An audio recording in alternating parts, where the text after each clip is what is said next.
Et puis, le ministère des Affaires foncières, bénéficiant de l'appui de l'ONU Habitat, en collaboration avec le Fonds national RED, a organisé du 3 au 4 avril à l'Hôtel Royal un atelier de mise à jour du document de programmation de la réforme foncière et de lancement des groupes thématiques de la Commission nationale des réformes foncières. Reportage Grace Makaba.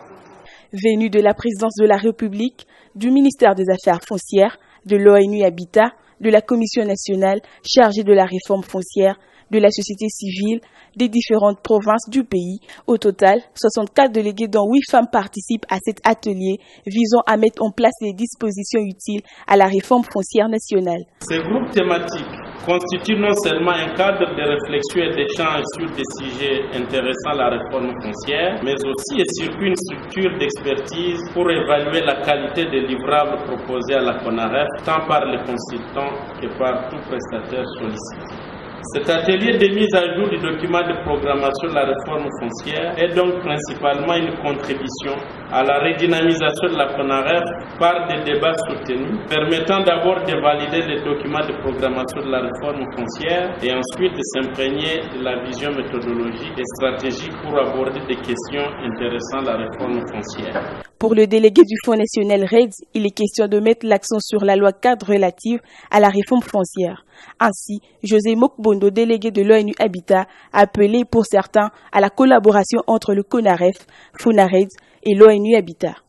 Nous voudrions de prime abord saluer ces partenariats combien légendaires qui lient votre ministère des Affaires foncières et notre agence ONU Habitat dans les cadres du développement de la politique foncière en République démocratique du Congo, ceci pour le renforcement de la sécurité foncière qui ouvre à l'amélioration des conditions de vie des hommes et des femmes de ce pays et au développement économique.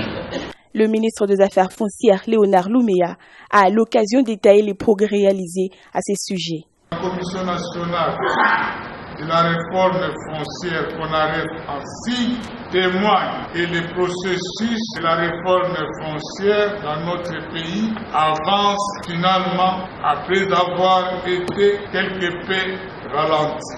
C'est ici pour moi l'occasion de remercier tous les partenaires qui nous viennent en appui pour donner effectivement corps à cette réforme et lui assurer l'attente que nous manifestons tous. Je pense ici à son Excellence, le Président de la République, chef de l'État, à qui je renouvelle mes hommages les plus déférents, qui a donné l'impulsion nécessaire au processus de la réforme foncière. Les 2 jours de travaux auront été enrichissants par les participants. Le représentant du ministère des Affaires foncières aux travaux de l'Hôtel Royal, Léon Tondo, secrétaire général du même ministère, a rendu hommage aux participants. On l'écoute. Nous voici à la fin de ces assises qui ont été consacrées respectivement à la validation entre les parties prenantes du document de programmation de la réforme foncière et au lancement des groupes thématiques de la CONAREF. C'est ici pour moi l'occasion de remercier chacun de vous pour les discussions constructives et pertinentes qui ont permis à ces assises d'atteindre les résultats qui leur étaient assignés. S'agissant du document de programmation, j'ai noté que les suggestions majeures issues des présentations et débats ont été faites en ces termes.